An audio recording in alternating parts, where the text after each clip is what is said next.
Hey, what is up, YouTube? It's Shaq Central, and I'm going to try this out. This is the first time I've done one of these, but the 3.13 announcement for Ritual League and the new Atlas expansion just got announced, and they revealed a couple of things for Occultist and a couple of things that are very relevant to Vortex. And so I wanted to just share a few quick thoughts, show you a couple of, one example in POB of some of the power increase that we're getting. As well as potentially a new gem for our trigger wand setup. So this should just be pretty quick, hopefully, but I just want to show and kind of share my early thoughts. Obviously, we haven't seen the full numbers yet, but I'm going to move myself down here so I can show you. We do have some numbers, and the biggest thing that people were talking about was I wouldn't call it a rework, but the tweaks to the Occultist. I know this is very bright white around the edges, but bear with me. So there are a couple of changes here that are relevant to us.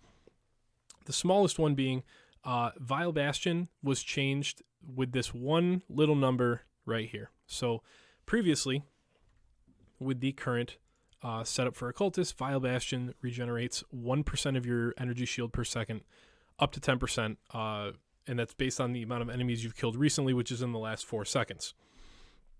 It is not always guaranteed that you're going to have this up at full power. Killing 10 enemies every 4 seconds just on repeat is not always achievable, particularly the lower density you go, the harder it is to maintain. Luckily, this kind of scales with difficulty in a way. As long as you can kill things, the more dense the maps are, the more dangerous they are, but you're almost always going to have this up. Well, now you're just always going to have this up for a reason that we'll get into in a second. But now it only takes 5 enemies to get up to and reach that threshold of 10%. So only taking 5 enemies as opposed to 10 is fantastic. And it's going to just lead to a lot smoother energy shield kind of regenerating gameplay. So the base number didn't change. 40% didn't change. You still cannot be stunned while you have energy shield with this on. Nothing changed except that one number on the percent, but it's going to make a huge difference. Speaking of things that did not change at all, Void Beacon is untouched. These are the same numbers.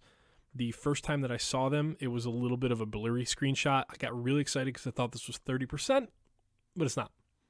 That's okay. Let's talk about the 2 big changes. Profane Bloom is huge. This is what it currently is. Just look. Just look. So the top line is unchanged. Your hexes can affect hexproof enemies. That's already an incredible line of text. Cursed enemies you or your minions kill right now, if you play Vortex right now, they have a 25% chance to explode, dealing a quarter of their maximum life as chaos damage. That new number is not 25, it is going to be 40. Almost double the chance. That is a massive clearing buff. It is huge. You're going to feel it almost every pack that you hit. There's a lot of times you'll go through a map and there's multiple packs that you'll go through that just don't have that reaction, and so you're kind of picking off stragglers because they didn't explode and kill the pack. There's a lot of little random times when the 25% doesn't always proc in a bigger group because there's a relatively decent chance that it won't.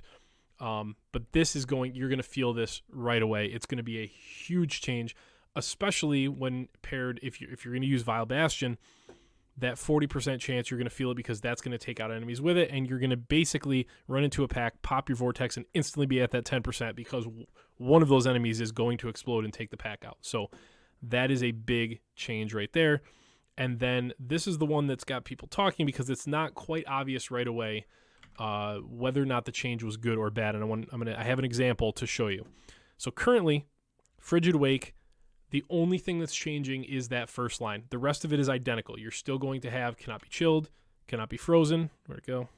Right here. Cannot be chilled, cannot be frozen. Every 4 seconds, you have the freeze effect there, and nearby chilled enemies deal 10% reduced damage with hits. Still gonna be the same thing. However, currently, Frigid Wake gives 20% to cold damage over time multiplier. So what I've used as an example, this is actually the SSF character I had in what just finished up the flashback heist event.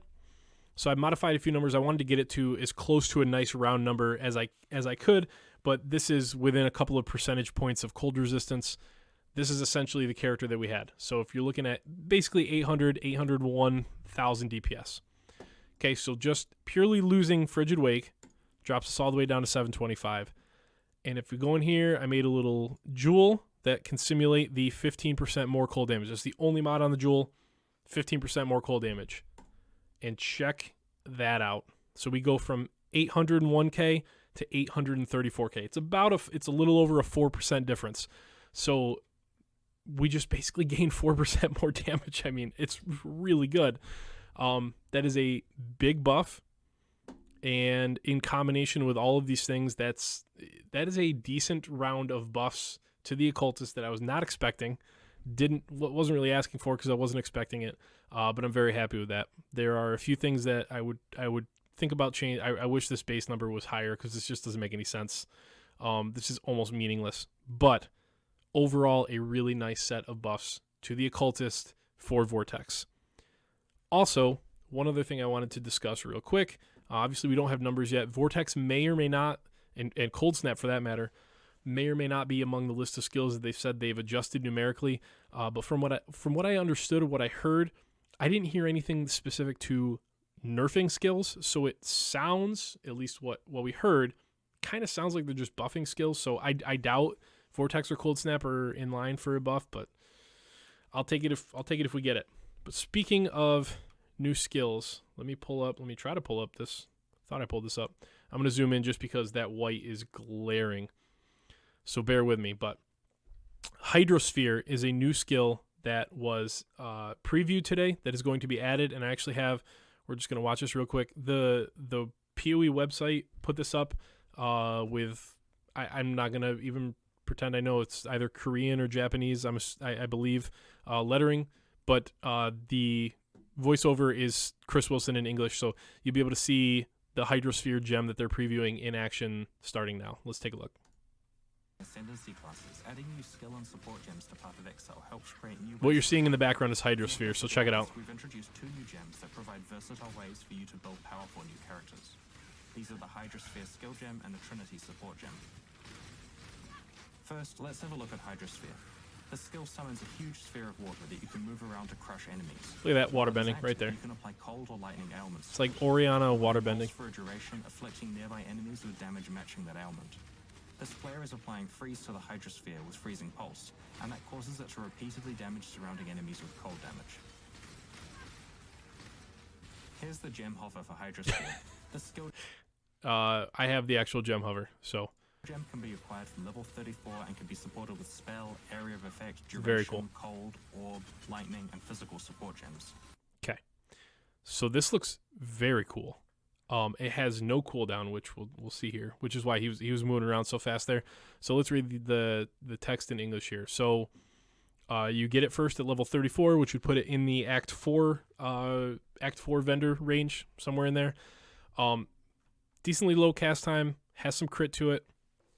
Low damage effectiveness, but honestly, I don't see this being, at least initially, I don't see this being like a replacement for Cold Snap, anything like that. But what I see this being is in the Trigger Wand set. So create a sphere of water or move an existing sphere. So important to note, you can have one of these, or move an existing sphere and reset its duration. It continually applies a drenched debuff with a short duration to enemies in its area or those it moves through. And note right here, drenched enemies have a cold and lightning exposure, applying minus 10% to resistances. So right away, anything that it hits is getting drenched and is having their resist shredded. You can hit the sphere with other skills. Important to remember, Vortex and Cold Snap have an initial hit to inflict cold and lightning ailments other than chill. The sphere pulses when created at regular intervals, while affected by an ailment, and after moving, damaging all drenched enemies in a large area. Okay, so couple of things. The big thing is going to be if we just set this in our trigger wand and just let it go, it's going to continuously apply this drenched effect to enemies, which is a minus 10% resist. Because the sphere remains out for a long period, this is not as much resist shredding as Frostbomb, but I think it's a more consistent shred that's going to work potentially better than Frostbomb. That was my initial reaction, is what's going to replace is Frostbomb.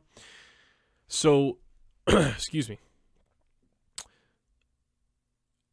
where was I looking here? I'm losing my own place. So the other thing that's really important is I don't believe it's going to actually negatively impact your elemental equilibrium. And the reason is this is going to be existing at the same time as you're going to be putting down Stormbrand, and the same time you're going to be putting down, what was the other one? I'm losing it a little bit here. Stormbrand and Orbistorms. That's it. So while the Orbistorms and Stormbrand are hitting your own Hydrosphere, it's going to then convert the Hydrosphere damage to lightning, which will hopefully, in my opinion, I believe this is going to offset the Hydrosphere then doing cold damage and turning your LE equilibrium into a bad spot. If it doesn't work like this, we'll just be using Frostbomb like normal.